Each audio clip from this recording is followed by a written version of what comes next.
What's going on, guys? Back at you guys with another presentation. I hope everybody's doing okay. Good to see you guys. Be on the lookout, guys, for more choreography. Got more choreography coming soon. Um, all I can say, guys, is that one thing I had to understand in life is that anything that's worth having, man, it's gonna take hard work and dedication. Like these automotive classes that I'm taking, guys, it's not a cakewalk, but I know the light of the Lord that's at the end of the tunnel. I know the light of the Lord that's waiting on me, the reward, the financial rewards. Because I'm really trying to be a technician for BMW or Alfa Romeo. Those are two foreign cars, and I'm sure, the rewards of being a technician for those companies, I know the rewards will be very rewarding. But in this presentation, guys, here's what we're going to get into. And I feel good that I've finally been consistent with YouTube because I used to make videos just to rant and get stuff off my chest because I was going through a whole lot of hell and having a lot of challenges. I used to rant way before people was actually making income off of YouTube. So I had a passion for this thing way before people could actually make income off of YouTube. But if I would have been motivated years ago, and if I would have acted like I had some sense, and if I would have talked about things in a more mature adult way, I could be at 250K subscribers by now. I could be rich off of YouTube right now. Because people kept telling me, you already got a name for yourself. Why don't you take content creation serious? I was just going through a lot at the time. I was venting, getting a lot of things off my chest. I wish I would have taken content creation a lot more serious back then. But YouTube used to just be like therapy for me. It was pretty much like seeing a psychiatrist without actually paying the fee to go see a psychiatrist. So, this whole YouTube thing was like therapy for me. That's why I was doing it. So I was doing this thing way before people could actually make income. I just wish I would have stayed consistent because I used to make presentations like every blue moon. I was never consistent like I have been for the last few years. And if I would have been consistent a long time ago, who knows? I could be like the Hodge twins by now. I could have 250 million subscribers. I could actually be living the life that I always dreamed of. But at the time, I just wasn't motivated. And at the time, I just wasn't consistent. And I'm glad that I'm consistent now with the content creation. The only thing that I wish back when I was 19 and back when I was in my 20s making content, I wish I wouldn't have said all the crazy things that I said on camera. Because once you put that stuff out there for the world, you can't take it back. Once people think you got a mental problem, once people think you crazy, you can't take these things back. And that's the part that I regret. But I just wish I would have, went about things in a different way. Because I used to get on camera and say some real reckless things. You guys remember, especially those who've been following me, since I was in my 20s. I was 19 when I made my first presentation back in 2008. That's a long time ago. But in this presentation, guys, I just want to talk about good brothers, good black men are not respected. I feel this would be a good topic because good black men, decent black men, black men who come from the suburbs, black men who are not street ninjas.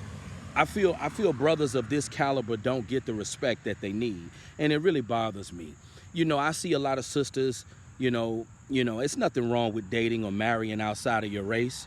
I would love to marry me a Spanish woman, but I know there's a lot of sisters, they don't respect good black men, decent brothers like Russell Wilson, black men who come from the suburbs, black guys who don't have that hood type of swag.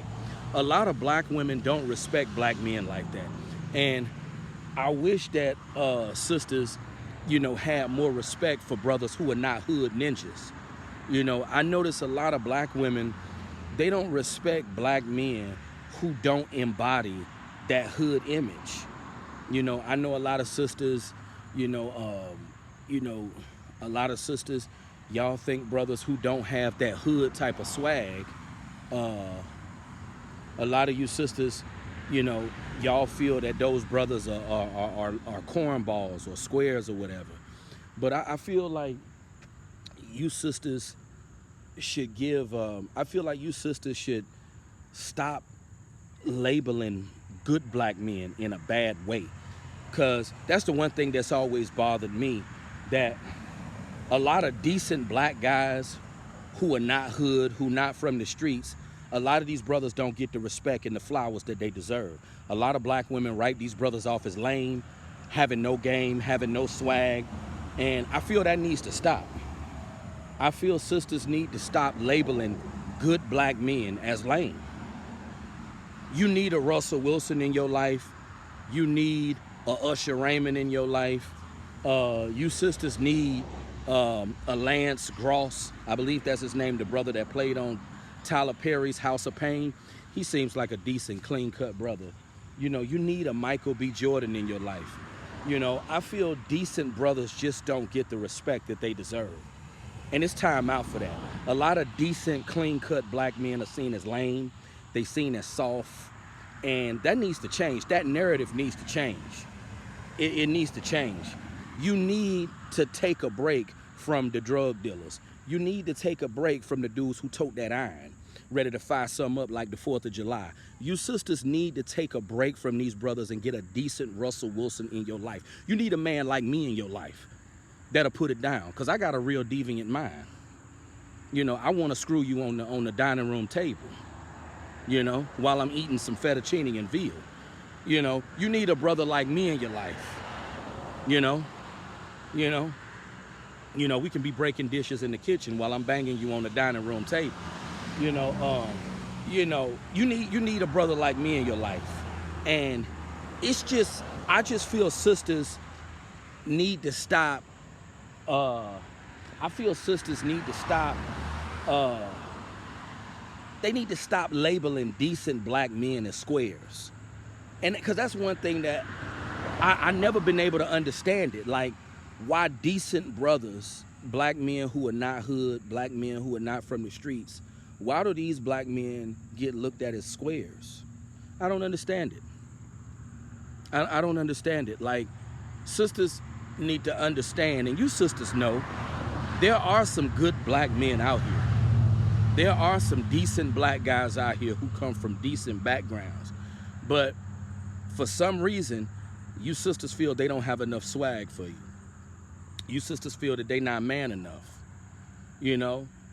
A lot of these brothers that you feel are squares and soft, a lot of these dudes are not from the streets. They not from the hood.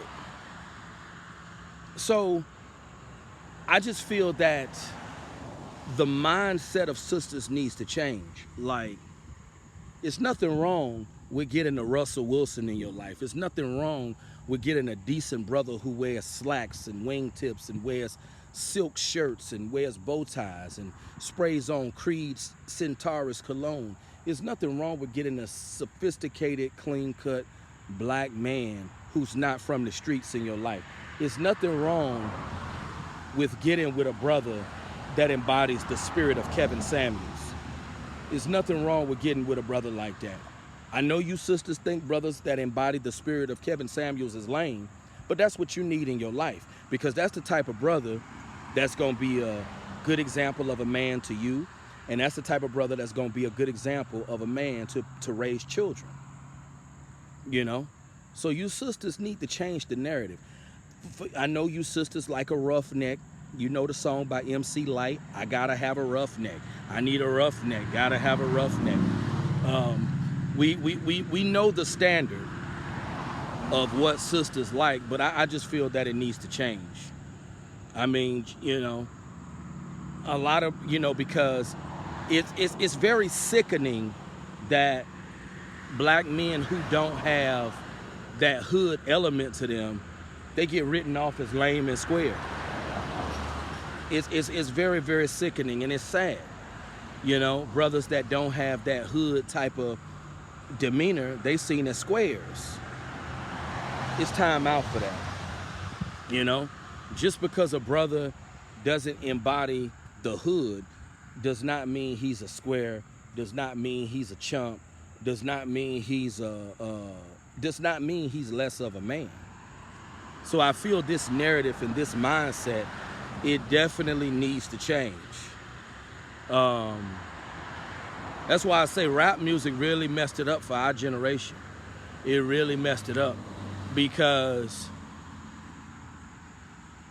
you know the video I did about the Ralph Lauren Oak Bluffs collection? That used to be the standard of black excellence. You know, that new collection that Ralph Lauren has, highlighting Oak Bluffs, the island on Martha's Vineyard where blacks were welcome for years. That used to be the standard of black excellence. Class. That used to be the standard of black excellence. Unfortunately, that will never be the standard of black excellence anymore. Wearing your pants off your behind, having gold in your mouth, walking around with an extendo, smoking Doja. Unfortunately, that's the standard of black excellence today. Having dreads in your head, being tatted up, you know. That is the standard of black excellence nowadays. And, you know, unfortunately, it's sad. Because where did true black excellence go? Makes you wonder. But I just feel that decent black men need the respect. They need respect. I feel decent black men who come from the suburbs, like myself, we don't get the respect that we deserve. You know, we just don't. And a lot of you sisters, y'all know that not all black men are bad. Y'all know that there's some decent brothers out there, but you feel they too soft. You feel they not man enough for you. Cause you used to hood ninjas. You used to dudes like King Von. You used to dudes who toting that chopper. Blocka blocka booyaka, I'm a clean up man. You know, that BG. Y'all used to those type of guys. Y'all used to head busters. You know? But I just feel that you lying to yourself if you say that there are no good brothers out there. You lying to yourself. If you say, oh, there are no decent black men out there, you're lying to yourself. You're being disingenuous. You know that there are decent black men out there. It's just that they don't embody the hood. You want a brother that embodies the hood. And I just felt this would be a great topic because decent brothers, we don't get the respect that we deserve. Brothers who are not from the streets, brothers who are not rough around the edges, I feel these type of black men don't get the respect they deserve. They just don't. A lot of these type of brothers get overlooked and labeled as lame. And I feel that needs to stop. I really do. Because, you know, I've seen presentations where sisters talk about brothers and they make it seem like all brothers are just no good. You know that's a lie. There are decent brothers out there. It's just that they don't fit the negative stereotype that you're used to. They not gangster. They not head busters. Just some food for thought. You guys make sure you comment, rate, subscribe. Leave your comments. Talk to you guys in the next presentation. Happy Wednesday. Good evening.